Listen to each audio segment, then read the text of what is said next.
The Galactic Council had watched humanity for 3 centuries, quietly cataloging their peculiar behavior with growing fascination.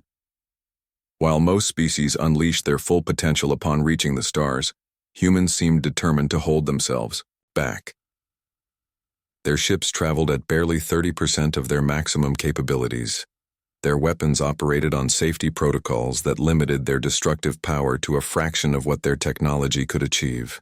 Their military strategies relied on defensive formations and careful planning, rather than the aggressive expansion typical of spacefaring civilizations. Ambassador Thane of the Vorthan Empire often remarked to his colleagues that humans were like a predator, pretending to be prey. The comparison troubled many council members, but none more than High Counselor Vex, whose aquatic species had survived eons by recognizing dangerous patterns in seemingly harmless behavior. They restrict themselves voluntarily, Vex had reported, during countless sessions. Their warships carry weapons capable of cracking moons, yet they use them only to disable enemy shields.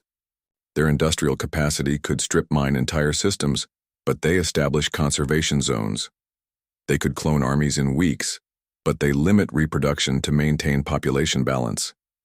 The other species found this restraint admirable, if puzzling. The crystalline Nexari praised human environmental consciousness. The hive-minded collective appreciated their social stability. Even the warlike Kragan viewed human military discipline with grudging respect. For 300 years, this peaceful coexistence continued. Humanity contributed to galactic science, participated in trade networks, and helped mediate disputes between more aggressive species.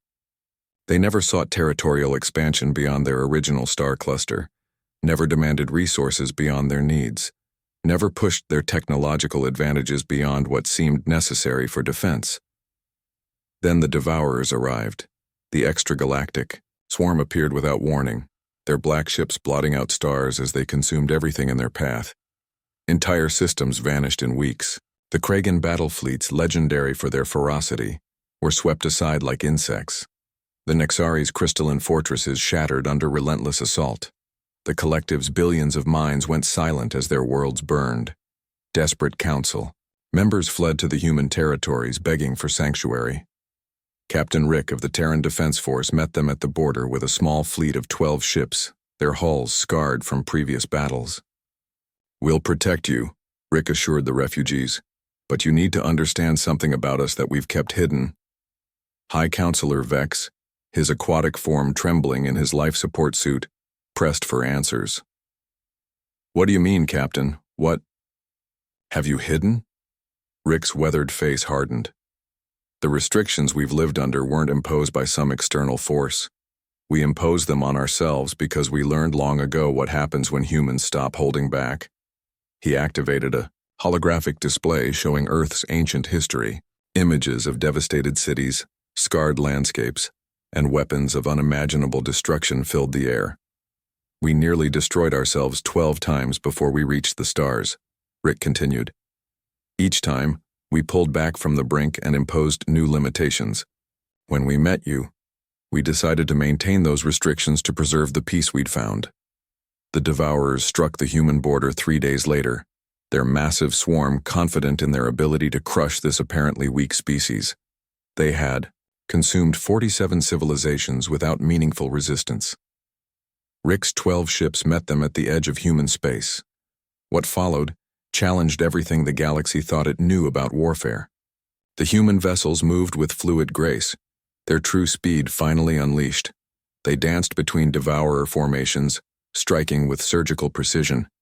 Their weapons, no longer constrained by safety protocols, carved through enemy armor like paper.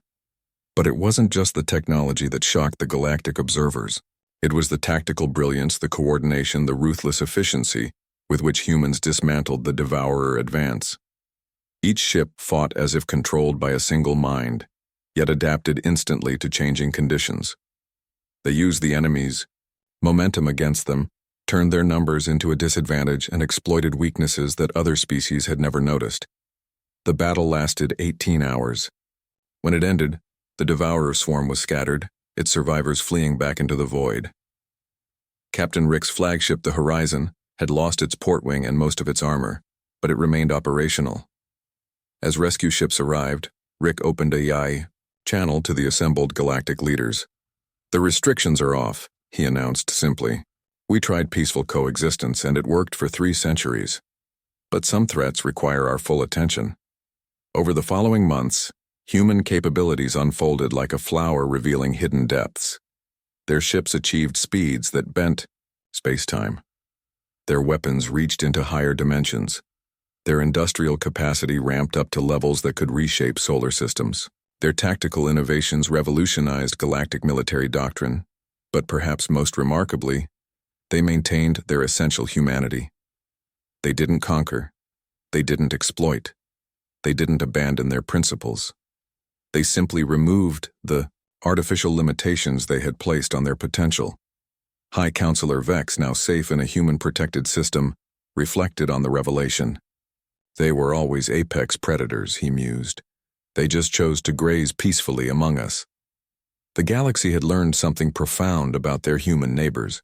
Sometimes the greatest strength lies not in what one can do, but in choosing not to do it. And sometimes when the stakes are high enough, even the most peaceful species will show their true nature.